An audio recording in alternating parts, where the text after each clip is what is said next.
Good evening, everybody. Steve Wellings here for another Nutters call-in show. We have Danny Young with us here, and also Justin is on the call if anybody else wants to jump on. The link is in the Nutters chat in the StreamYard and in the Patreon as well. If you haven't heard one of these before, we just go live for about an hour or so before the fights get going, really. You got the sort of Campbell Hattons and the William Crawlers going on at the moment. And then we try to wrap it up so the lads can get off and enjoy their Saturday evenings boxing or Saturday afternoons boxing or whatever. One man who won't be enjoying his Saturday evening is Dan Aziz. We were just talking about it off there actually. He was supposed to headline tonight against Joshua Buatsi. The fight fell through. Different promotional entities have had their say. Was it a legitimate back injury? It's always something that's very hard to prove. There was stories of ticket sales hadn't gone very well. DAZN are live tonight as well. Catchwell against Linares. At the moment, it's around 8 o'clock UK. I'm into round 4 of Reese Bellotti against Akib Fiaz. Danny, we'll bring you in. Obviously, quick word on Buatsi Aziz and what you're kind of looking forward to tonight. Yeah, I don't read a lot into the old... it's more about ticket sales than it is about a certain injury. I've said it a few times in the chat. I'm a big admirer of Aziz. I like the way he's gone about his business. Kind of had some kind of raw talent there, and as to be honest with you, done really well to get to where he is now. And he's been a good watch. Like he's not boring. I love your assessment on, I think it was Sunday, saying that he's got a bit of a. You said you had a bit of a haggler about him, like that kind of upright, kind of stiff punching, kind of like it. Obviously, he's nowhere near like a haggler, but it's just I suppose it's his build as well, comes across as very kind of similar. But yeah, Dan Aziz for me as from the get-go has come across as a genuine, like, nice person, no bullshitter kind of thing. And I think because of the fight, what was up in the stake of the fight, I just think he needed to be 100%. And if you've got a back injury, there's no point risking it, because let's face it, he beats Buatsi in this fight, and then he's looking at fights against a potential William Smith. I've forgotten the name of the lad from Crystal Palace, but Riakporhe. I mean, and both of those fights would be brilliant British affair for me. Like, I'd love to see that. Again, it would even possibly tempt me to go and buy a ticket to go and see it. I definitely think there's some work to be done in the cruiserweight division, and as we know, there's a cruiserweight fight on tonight that will hopefully feed into that little, because we could end up with, it would be lovely to think that, the winner of Aziz and the winner of tonight, and then we've potentially got, maybe a Riakporhe versus Chris Billam-Smith, and then Aziz versus the winner of tonight. If that was on one card, two, fairly 50-50 cruiserweight fights. I mean, I'd be all for that, man. I'd be, it's really good. But yeah, I don't read into the ticket bullshit. I think it's a genuine injury. I think Aziz is a good guy, and I don't think he would. I don't think he'd bullshit about that. Well, here's the question: when did he ever give the indication his whole career that he would pull something like this? And then also, why would he pull something like this? Well, that's it. He hasn't. Like, what does he get? Why would he gain by pulling out the biggest fight of his career to fake an injury and then like put himself further down the ladder and have to work? Since watching him on YouTube, like, when he first started, like, when did he ever give the impression that he would just not show up? Oh, he wants to get out of it. But it's not like Buatsi. I mean, I have no respect for Buatsi. I don't think he's that good. So why would he be like, oh, I need to back out for Buatsi? I believe he truly was injured, because, I mean, it makes no sense. But, of course, you're going to spin it that way to make people are going to spin it that way for whatever their agenda is and anything like that. But, yeah, I think people just – every time now, if you notice in boxing, every time somebody pulls out, it's not real. Like, and I don't care if you like the guy or not. When they pull out, the first thing people say is, that's not real. Like, what's going on? He's doing something. Like, let's see the x-rays. Let's see let's talk to the doctors. I mean, nobody believes anybody anymore. And I think that's the world we're in boxing, is you can't just pull out unless you're sitting there having to go to the doctor.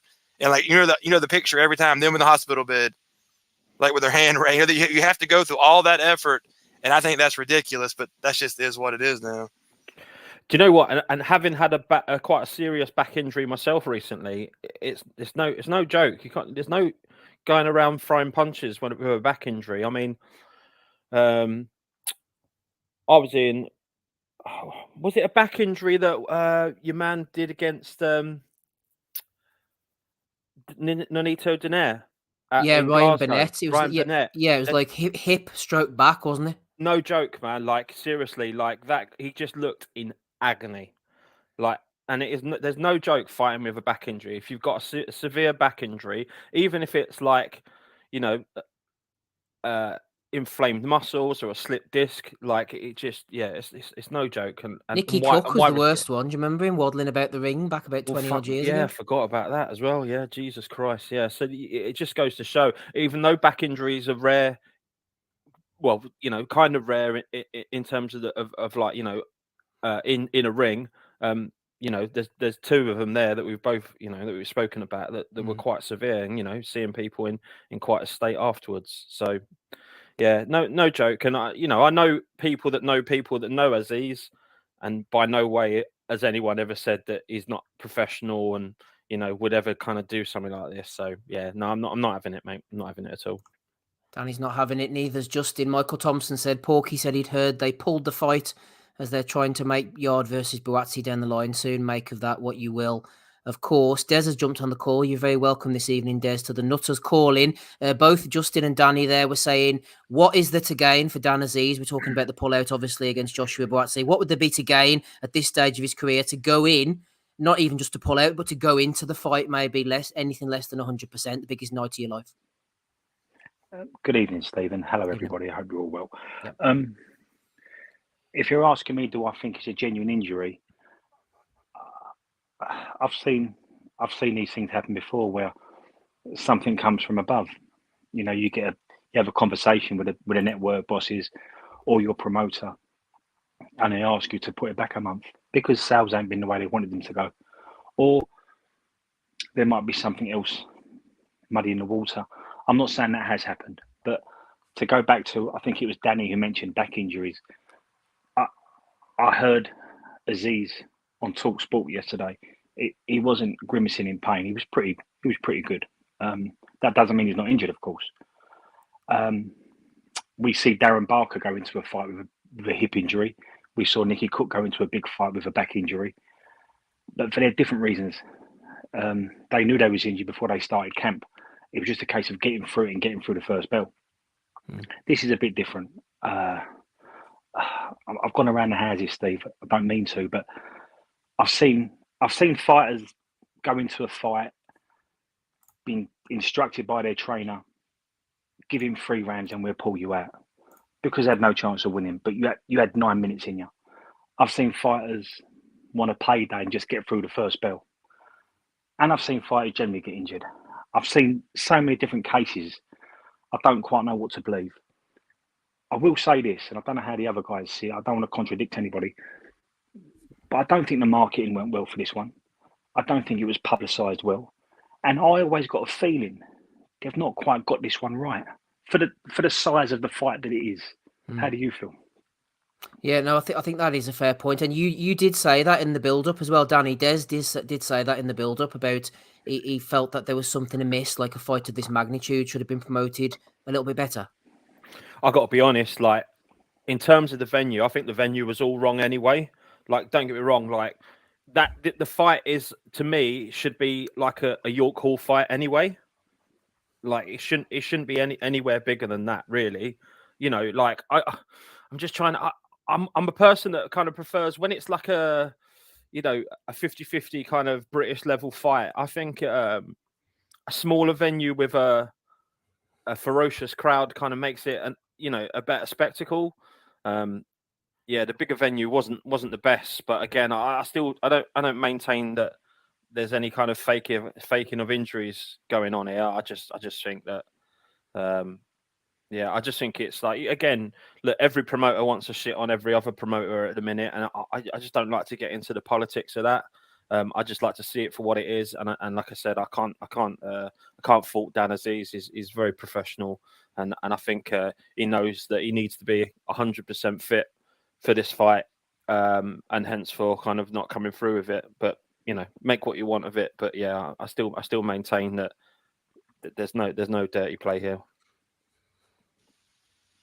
Yeah, but you got to watch Hearn this. What did he say about his guy pulling out this week? Have y'all read that? Because I'm sure it's not going to be the same thing he said about Aziz. Because one of his big. Because I'm saying it's so funny because his guy did the exact same thing.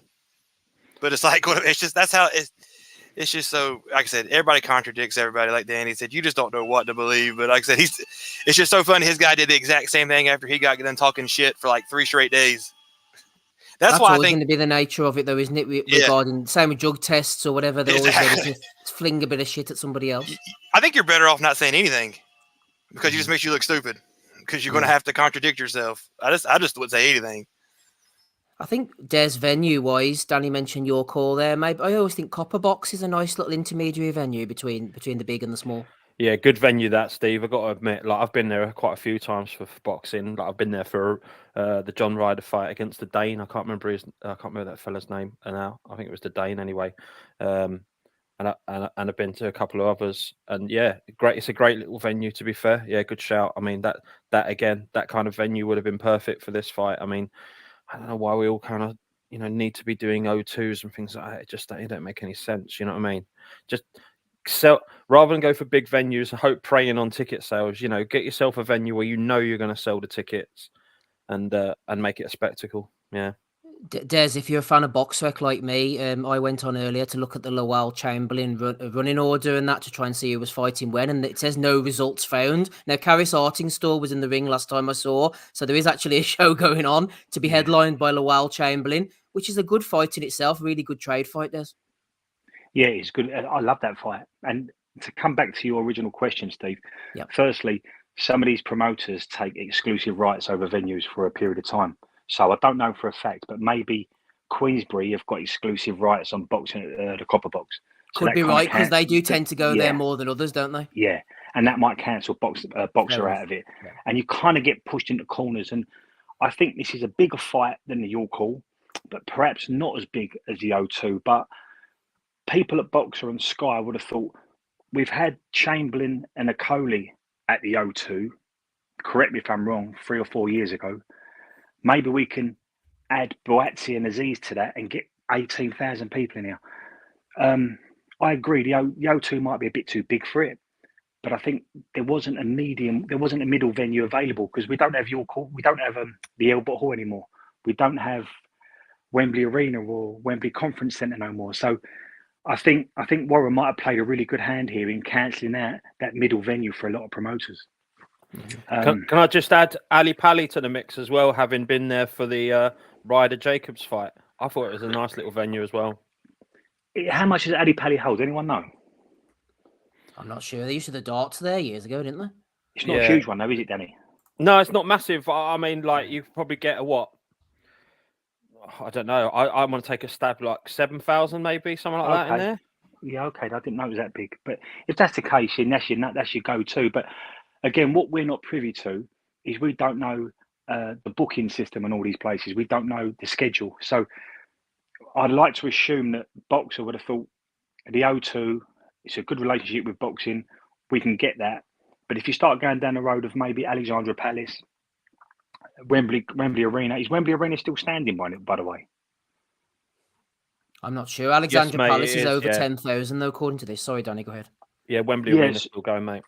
Okay, so like we don't know, do we? But there must be a reason why they didn't go for that 6,000 to 10,000 capacity one. But maybe they had high expectations. And if I could just touch on this point as well, maybe there's not a load of experience at Boxer because Barney Francis isn't there anymore, is he? We know Adam Smith isn't there anymore.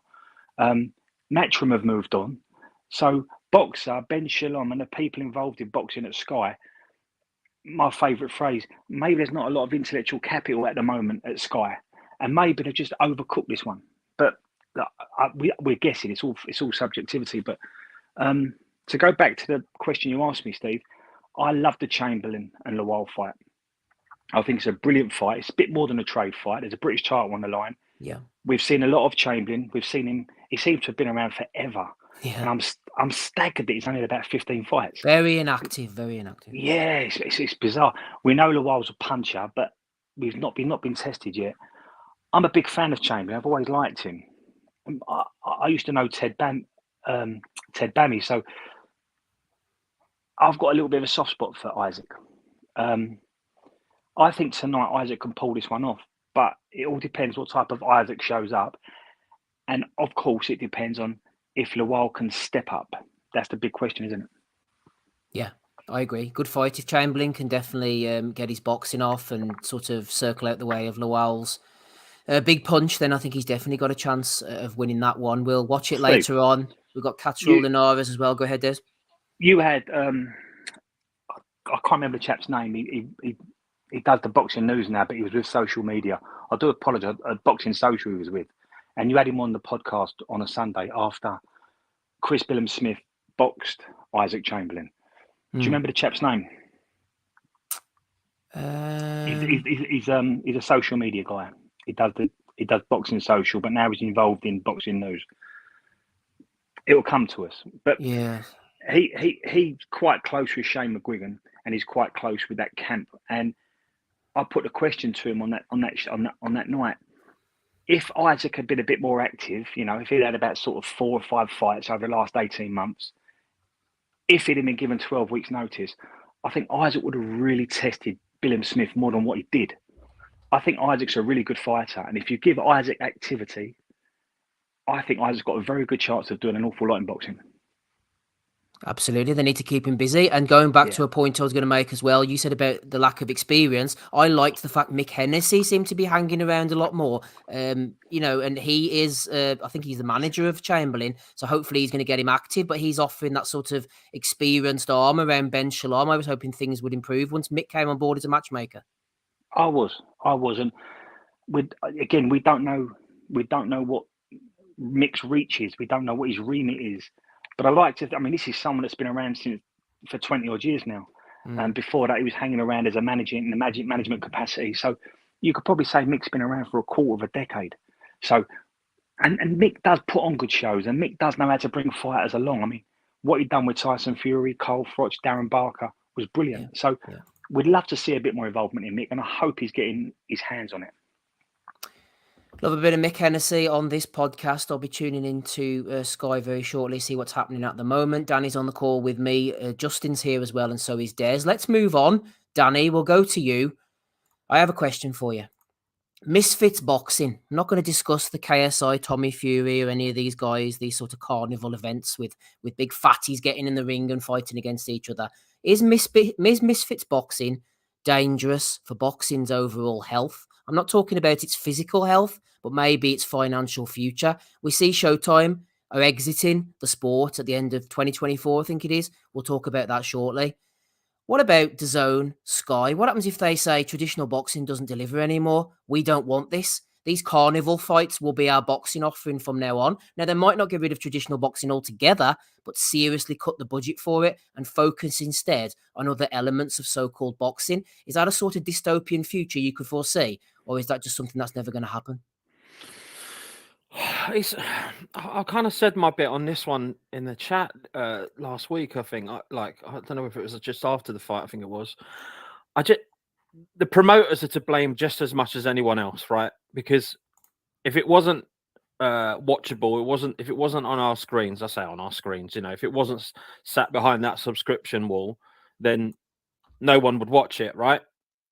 Well, to a degree, it's the youngsters is my understanding that kind of watch these things, because these people are, again, they're not sports stars. They're just, these people that have done very little to be where they are. And I get that some of them are quite clever with their marketing and all the rest of it. But, however clever they are with their marketing, they still need the boxing promoter behind them to give them that platform to kind of make it popular. So I kind of blame Warren and Hearn for parts of this, because giving them the TV platform for it to be on there, then they're just as much to blame as anyone else. do I think it's dangerous for the sport? I do. I mean, you only have to go back to the second, was it the second to last fight, Salt Pappy versus, I can't remember the other guys. I don't know, I remember Salt Pappy because every time I see his name, I think of Salt and Pepper. So I don't know why that relates, but anyway, and he went down like sack of spuds like in that, and it looked dangerous. It looked nasty, and it only takes someone with a really, really big dig to kind of cause someone some real injury. But then, that one fight was the only fight where anyone showed any kind of level of boxing. The rest of it was cuddling and flicking out arms, which is your man Pappy's meant to be half decent. I was told. I've never seen him fight, but I got told the same. That I heard, wasn't it Hearn who was kind of praising him and kind of saying, "Oh, if there's one guy that's going to do crossover, it's going to be Salt Pappy." And then I stuck it on at the weekend, and he was lying on the deck, fucking just about, struggling to breathe. So Eddie and Fib shock. Oh yeah, that's it. So, but like again, I can't. I put something really it was quite damning in the chat the other day, but I only watch it to see if there's going to be an absolute disaster. And when I say disaster, I mean like someone seriously hurt. Yeah. And the minute that happens, then it's going to have to be looked at, because they're not getting, British Border Control, Boxing Board Control. They're not involved in any of these fights, are they? So how they're getting away with it is beyond me. Like how they're getting, I don't know. It just someone needs to kind of like have a real look at this now and bypass the fact that it is popular with kids of today and look at it for what it is and actually say, do you know what? We are essentially, if they have someone who has severe brain damage or even, God forbid, like someone dies in the ring in one of those fights, that level of boxing is over, because it will go, it'll be straight to the courts. It will be banned and all the rest of it. It just needs to stop. It really does. It's funny you should mention that, actually, Danny, because I saw a story last week or the week before, I think it was. The headline was what attracted me. Obviously, we all get lumped in together on these kind of things. Boxing is sort of one homogenous kind of sport whenever this thing's involved. But it said cancer research withdraw their support for boxing. And I thought, well, what's that about? So I clicked on it, and it was this ultra white collar or something. Apparently, a lot of the people who did the white collar had been raising money through sponsorship with cancer research or whatever. And this was the third death in like the last 10 years or whatever. And eventually they said, we can't be associated with this anymore. So like you said, the fact that it kind of all gets grouped together is maybe a problem. Yeah. I mean, it's interesting you say that, because it was only this week a couple of fellas I got chatting to in the kitchen at work were saying, "Oh yeah, you're into boxing?" I said, "Yeah, I could watch it. I'm an avid fan. Talk about it when I can." And then they were like, "Oh yeah, oh well, we're doing a white collar fight," and I was like, "Oh okay." I said, "You want to be careful." Like my instant reaction to that is, "Oh, you want to be careful." I've heard a few horror stories. I actually know someone who was involved in a bit of a horror story. One of these ones where they get put on a white collar show. They don't really have an opponent, and then the next thing you know, an amateur who's had about mismatch is in the ring with them, and they're getting an absolute. I've heard of that too, actually, like happening. Yeah. So, I mean, this, and that's been going on for years as well, and again, because you're never going to stop it. So I'm not surprised that cancer research, as much as they want that money, would need that money, to go alongside with what they're trying to do. They don't want to be associated with people getting hurt for it. And I think it goes to say it's the same for these misfit fights. I think it's only going to take one really severe injury, and you'll see some sponsors kind of popping out, and then hopefully that'll be the end of that'll be the end of the end, because I can't see it going on for much longer. While it's almost like a WWE fight essentially at the minute, with hardly much going on, it like I said, it just takes one bad accident, and then people are going to have to really reconsider the spectacle for what it is. Yeah, I am kind of lumping YouTubers and misfits in together at the moment, which is maybe a bit disingenuous. But yeah, I think if the KSI Tommy Fury fight's anything to go by, there's no chance of anybody getting hurt anytime soon. But on that fight, Justin, by sort of bringing in MMA and UFC stars, which is what Jake Paul did, to now bringing in Tommy Fury, the organisers, it seems to me, they're kind of tagging it onto combat sports now. They're kind of legitimising it a bit, like Tommy Fury. Oh, he's a quote unquote real boxer. He has a license with the British board. It helps to like legitimise this sideshow almost by bringing him into the fold. And as for the Paul brothers, I mean, I'm no great expert on them, but they're absolute scumbags. I mean, your man Logan Paul, he went in and videoed in some kind of suicide forest and got in a whole trouble for it. He's part of some seriously suspicious business practices with this crypto zoo shite, which is a glorified Ponzi scheme. I don't think there's anything libelous about saying that. And the kids absolutely worship these morons. Yeah.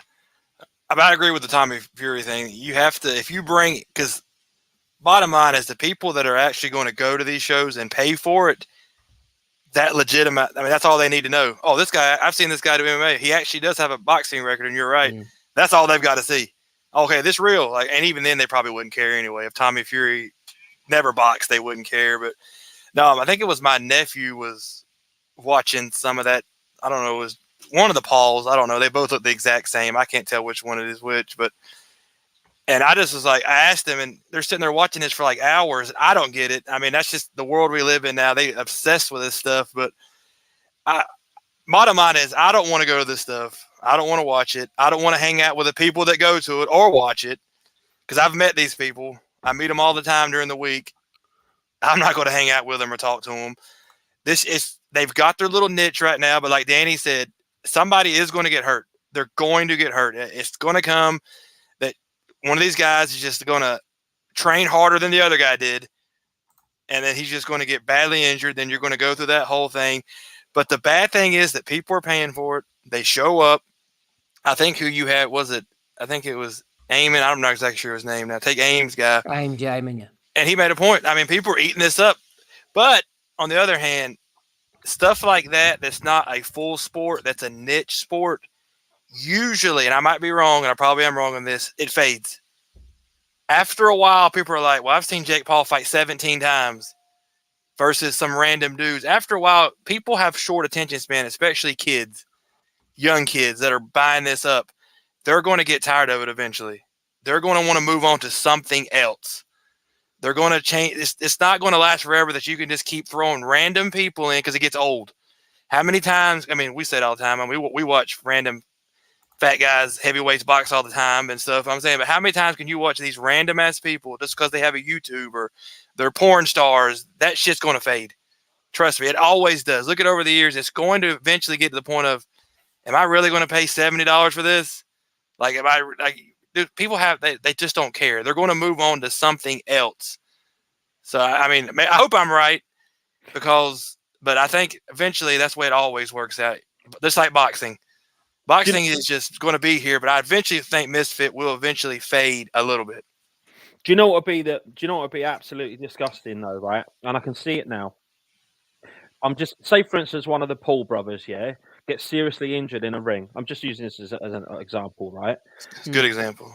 Then all of a sudden, they'll be like, oh, charities, things made up for Jake Paul or Logan Paul, whatever it is, because of he's been seriously hurt in a ring, and then they'll be doing all this charity work and all it's bollocks, man. Like, it'll be absolute fucking bollocks, and it will come and all because everyone will get behind it. And let's face it, he shouldn't be doing it in the first place, And I'm kind of tossed between not wanting to see one of those guys get seriously injured, and at the same time thinking, well, you two, if you really think you're a proper couple of boxers, then fight a boxer.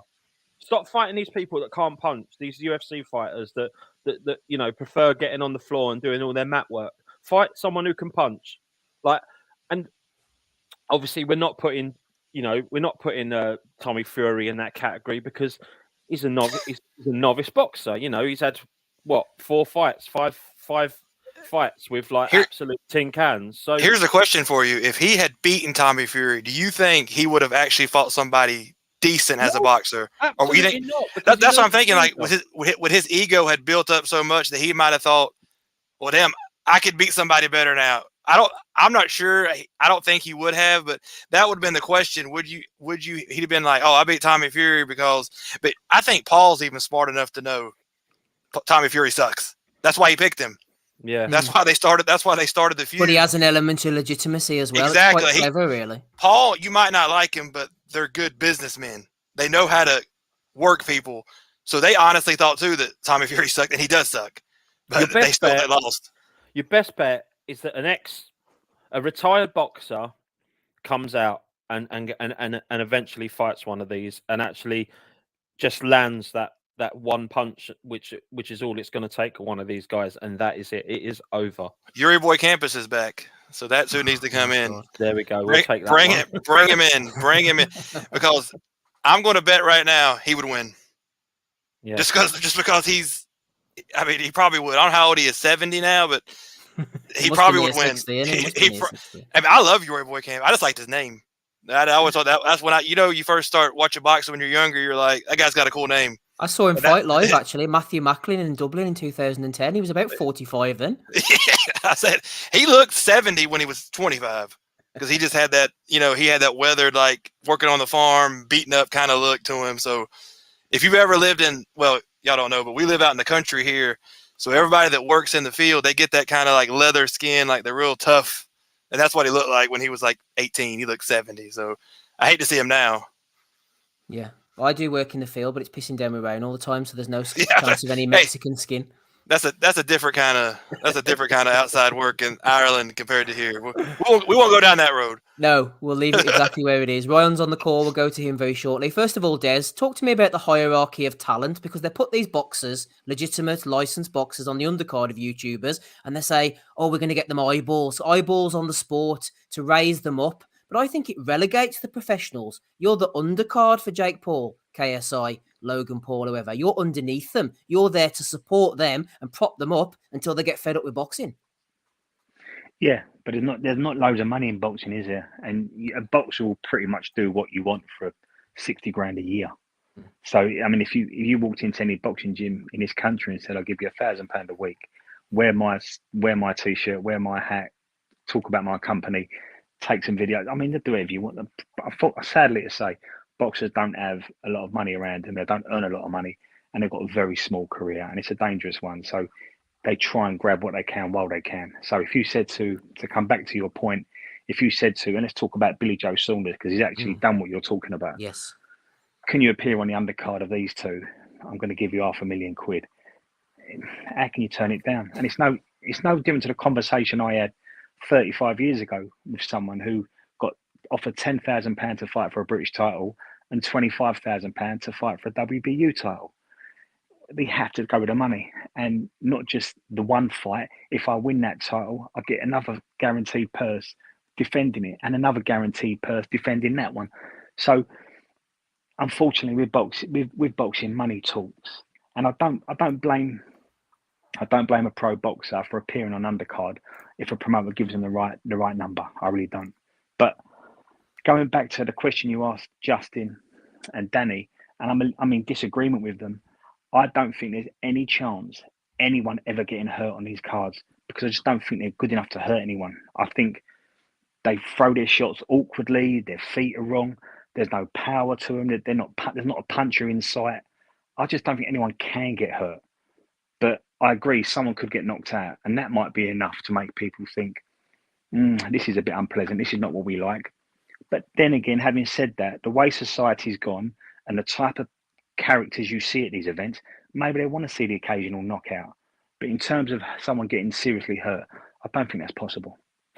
I wonder, Des, whether these misfit boxers are actually getting doctored the way the pros do. Are they having all the kind of the routine checkups and all the rest of it? Because again, it doesn't necessarily mean that it needs to be punch of a lifetime. It could be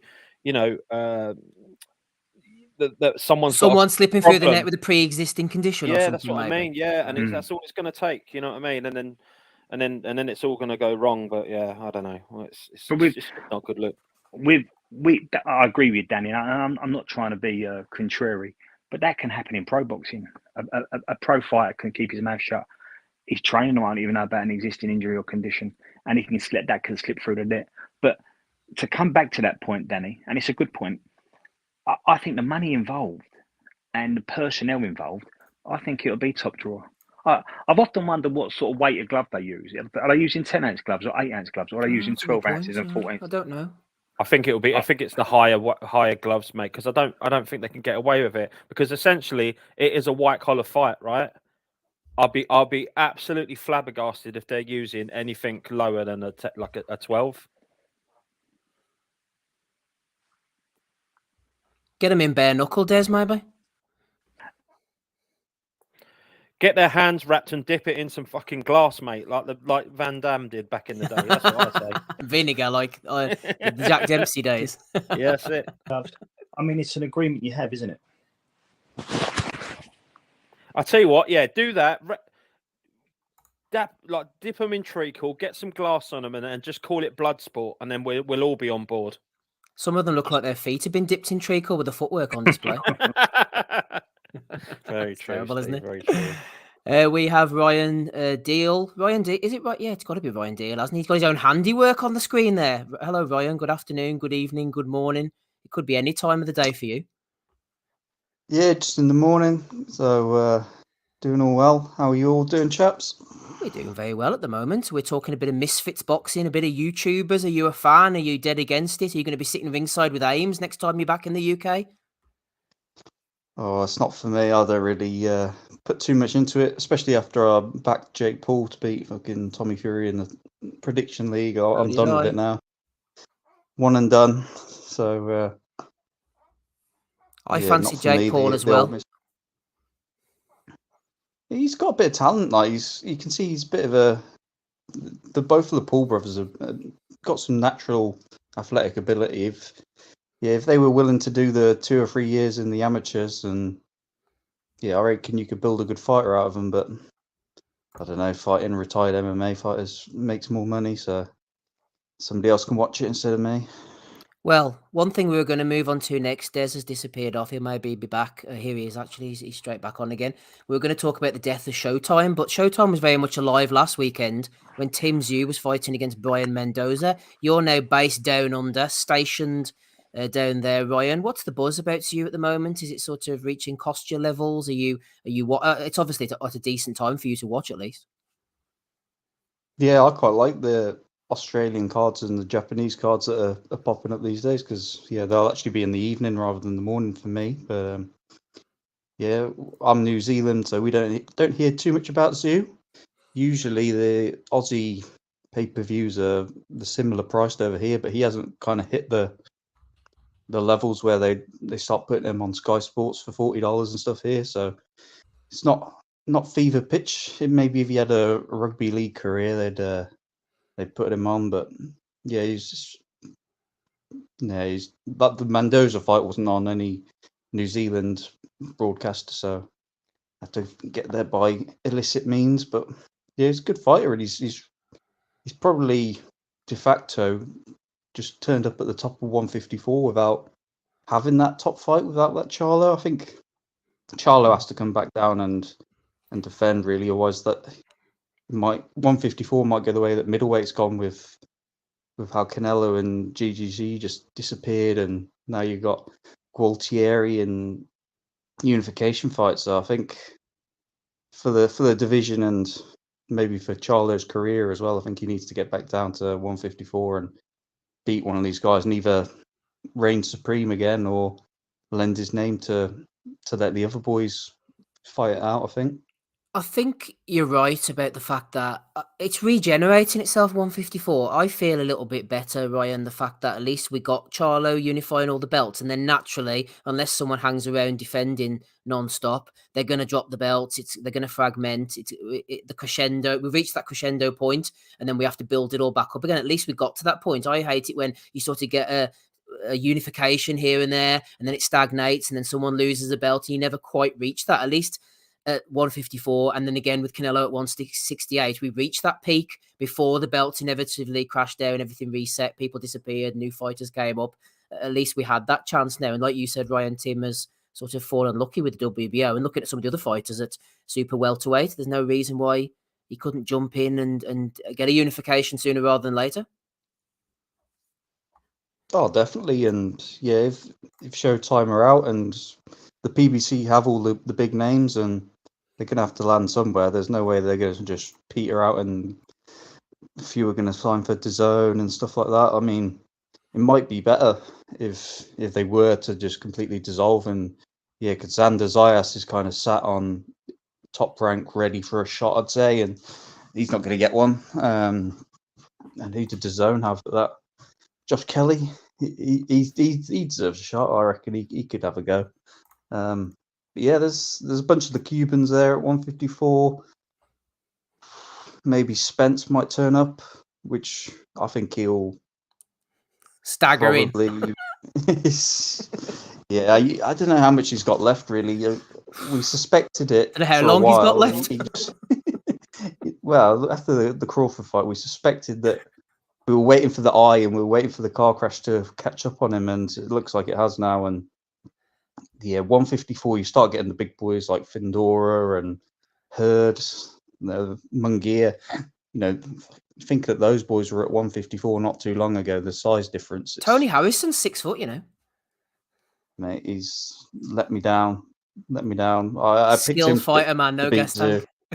Yeah, I know. They're my favourite fighters. They are just great to watch and always in good fights, but just that vulnerability is just, it's let him down. But he won a title and he's been in big fights. You can't really be too angry with his career. What about Terrell Gaucher? He's good for a PBC fucking title shot. Yeah, him in.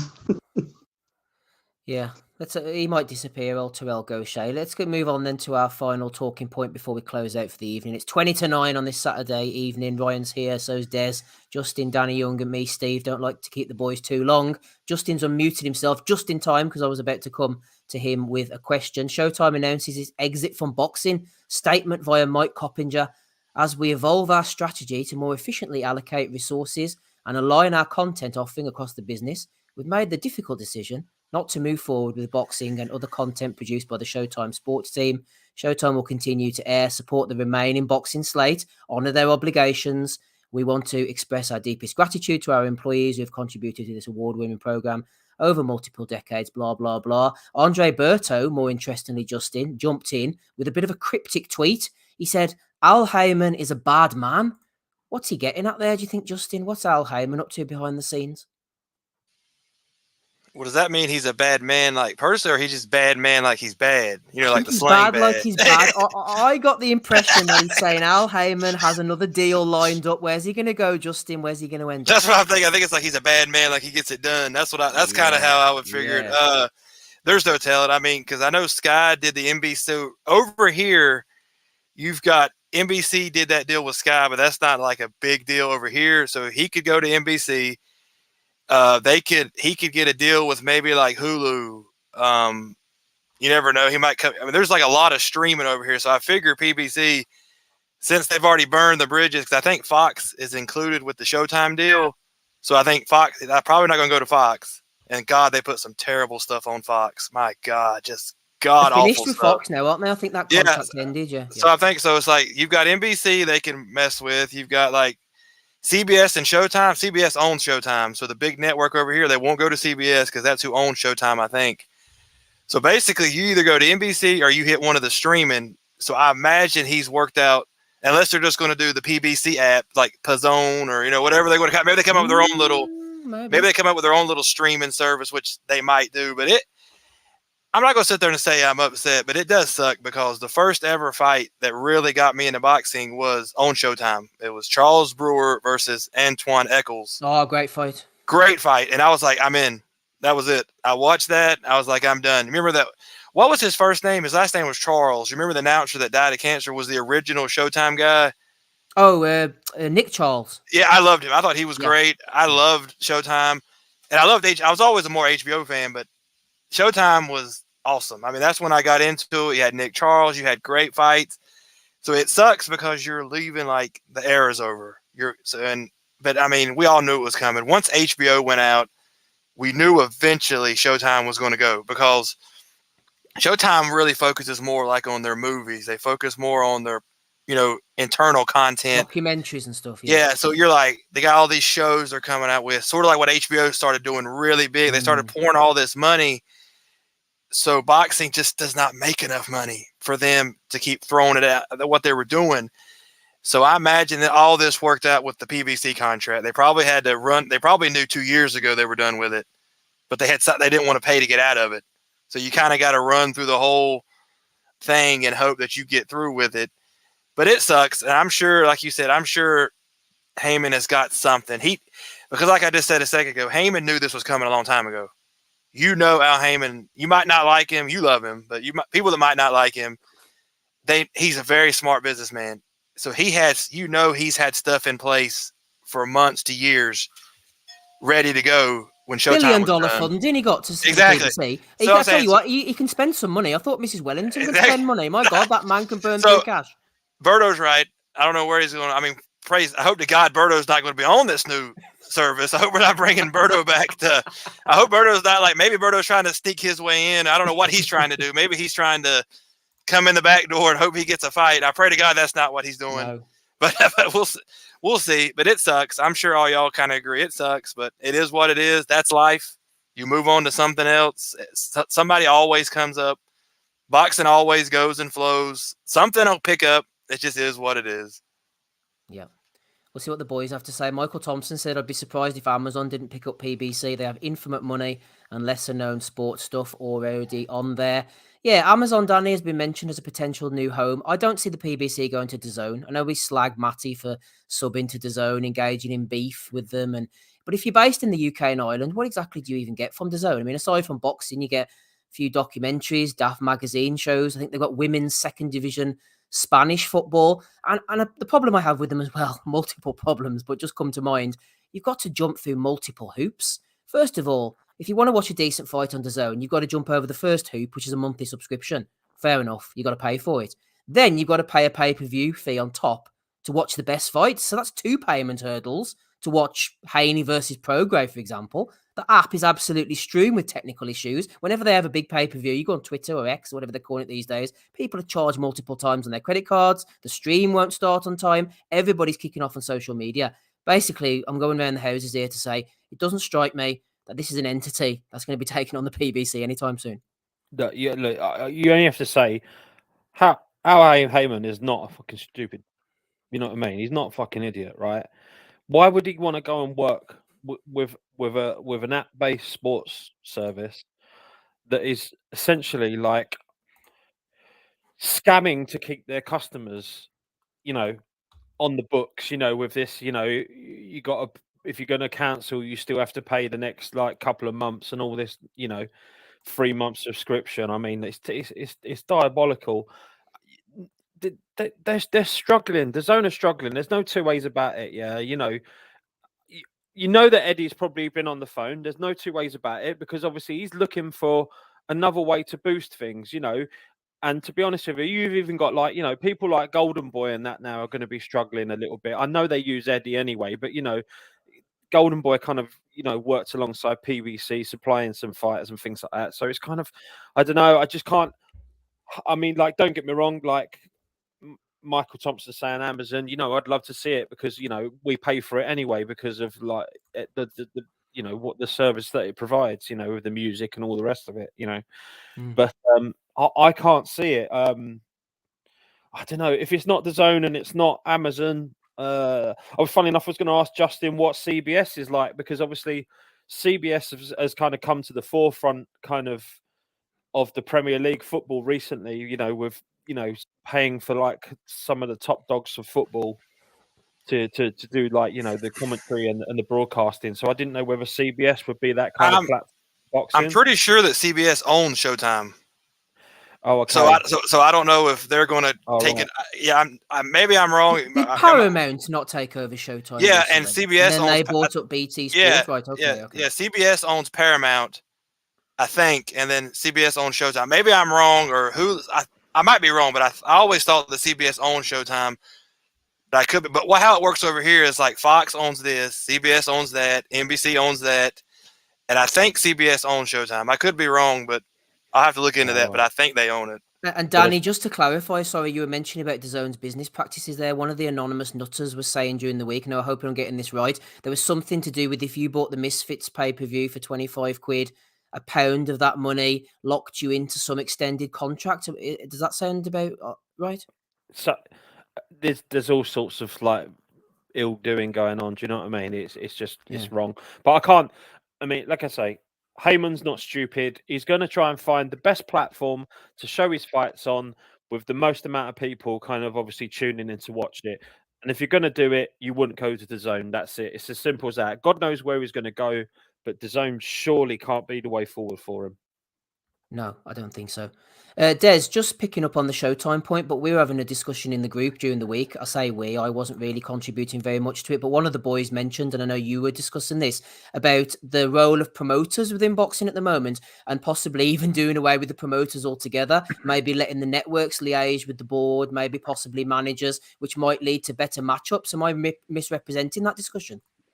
No, we was talking about it in the week, and it looks now, and I don't know how we've got into this dynamic, but it doesn't fit. What boxing's got right now doesn't seem to work. We've got too many promoters across too many networks. The talent's been divided, and we're not really getting a good enough product. Now, in the old days, you'd have one or two promoters, or maybe 3 or 4 promoters operating on one channel, but that acted as a funnel for talent. So everybody fought to get on TV, and the talent was quite dense. And I don't know about you guys, but I don't remember a time. I don't want to be one of these people that bash the sport because I can't be bothered, but I don't remember a time when boxing was this grim. Like, I've been looking forward to Joe Laws v Mick Hennessy. You know, I mean, that's really where we're at. I mean, we've got Fabio Wardley and David Adeleye for a British heavyweight title. It's a good fight. I'm not saying it's not, but I think other than Sexton and Cornish, I can't remember a British heavyweight title so low on talent experience. Oh, that was one of the worst of all time. I remember that one. Yeah. I mean, but try and think of a worse one, Steve. And we're not here to bash boxers, but where David Adeleye and Fabio Wardley would have been fighting for a Southern Area title or an English title, they're now getting top table treatment for British titles. And okay, I'm not begrudging them, but I think that's where boxing's gone. We've dropped the standards considerably, and maybe at the top end, it's still good.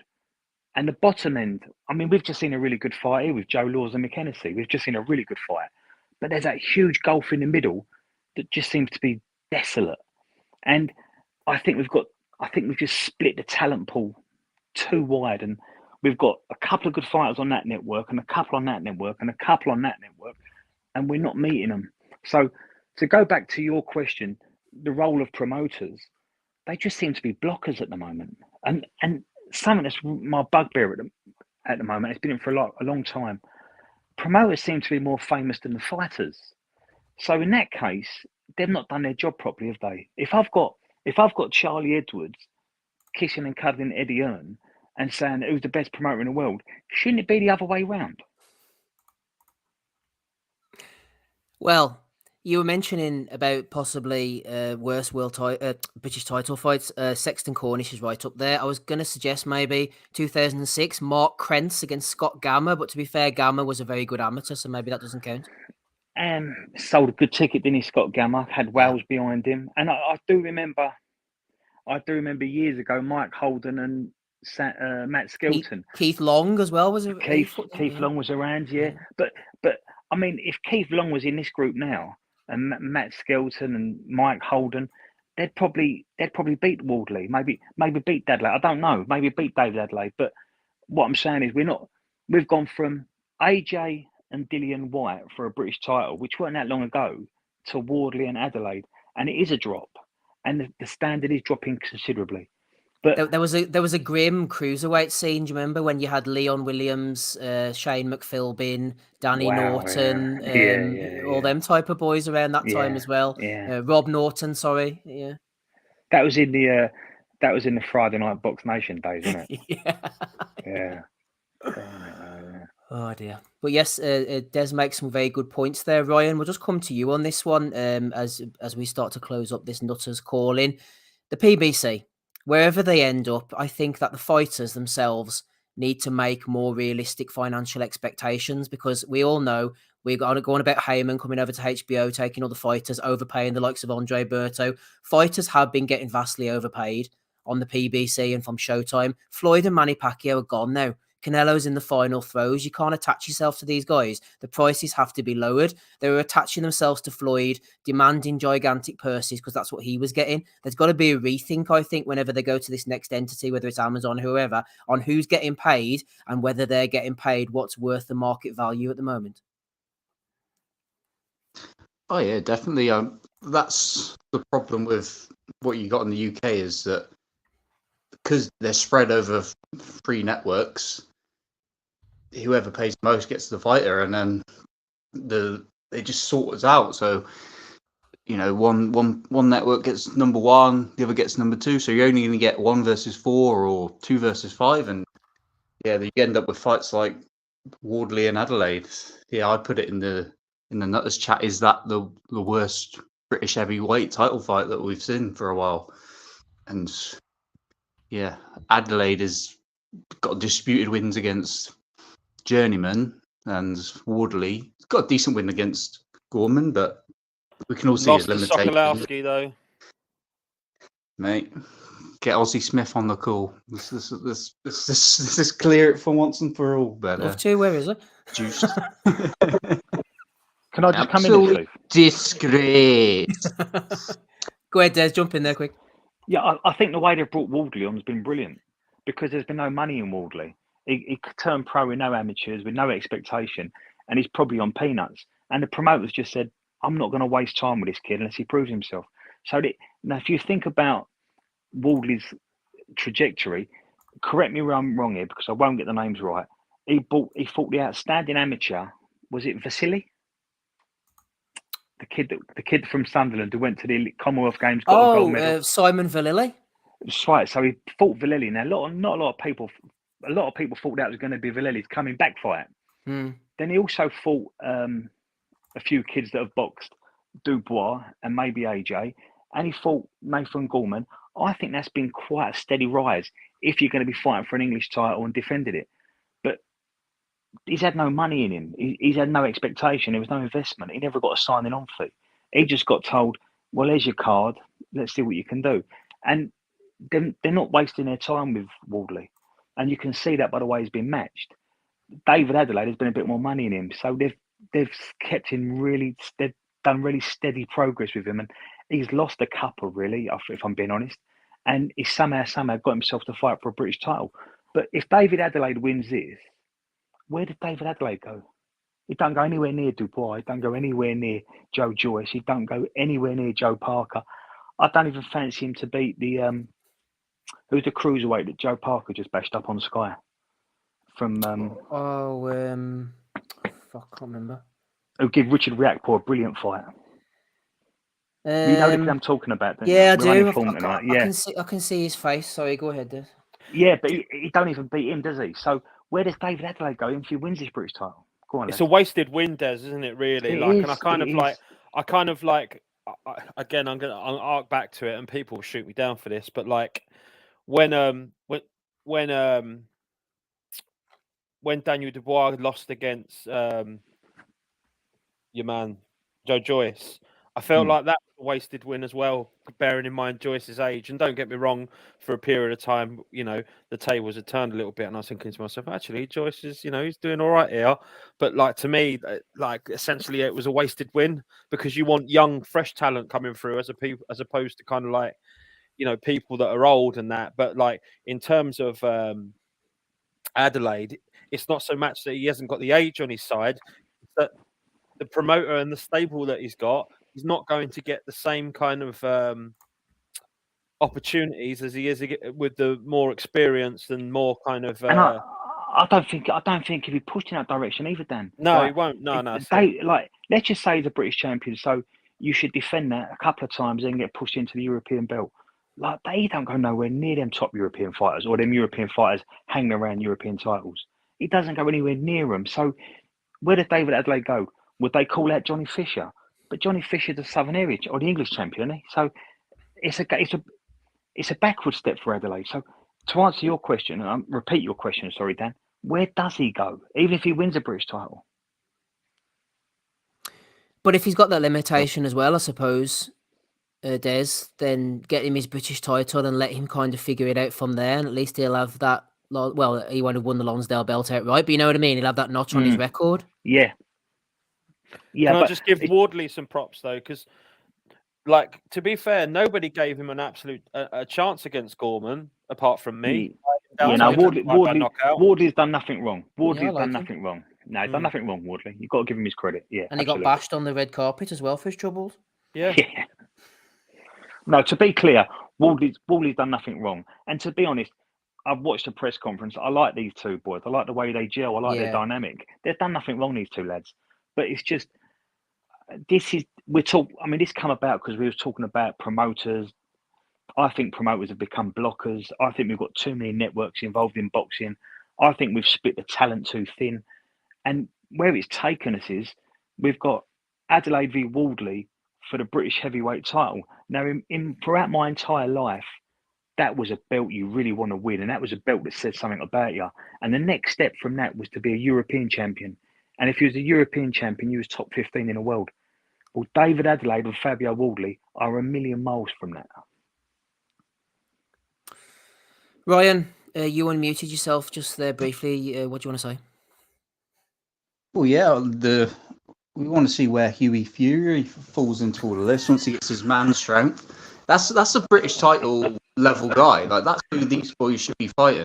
Like, I know we laugh, but that's a guy who's failed at top level, but nobody can touch him at British level, so they can get him in the ring. I'm sure he'll get his man strength in a couple of weeks, and away we'll go.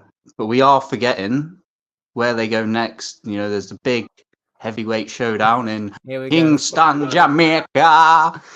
Fucking James Toney, Razor Ruddock on Fight TV. Get your 7-day free trial in. Yum on! Oh my god. I'm looking forward to that, Ryan. I'm going to watch it, you know. Never forget. I'm with you. I'm watching that if it's on. Seriously, like, never mind the misfits. There's going to be someone might get injured in that fight. Aswad, I'm going to be disappointed. But yeah, I'm all over that one. I think I've used 7 free trials so far on Fight TV. I gotta find somebody else's. I've got to, because what it is, you have to link your cards. I gotta find somebody else's card. I'm like, so I can get my other set. Yeah. So you have to keep putting cards on there to get your 7 days. You can't do the fake emails. You got to put a real card. So I'm down to 7 now. I don't think I got anybody else to. Maybe I'll get somebody else. I'll find somebody at work and be like, let me borrow that card quick so I get my. I was going to Fight say, TV. Justin, get it on the work account.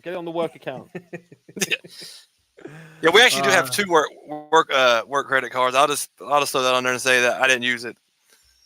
They are. We'll edit that bit out so Justin doesn't get into trouble. Right, boys, we'll finish it up now. It's come to 9 o'clock on this Saturday evening. Thank you to everybody for joining us. We'll go off and enjoy the boxing now. Lawal against Chamberlain and Cattrall against Linares. Thank you to everybody who's jumped on. We've had Danny Young over there. We've had Justin.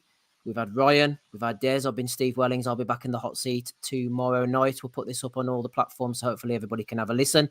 Thanks for subscribing, especially for being Patreon subscribers. And we'll join you on another Nutters call very shortly, very soon, hopefully. And good night for now. Come on, Lawal.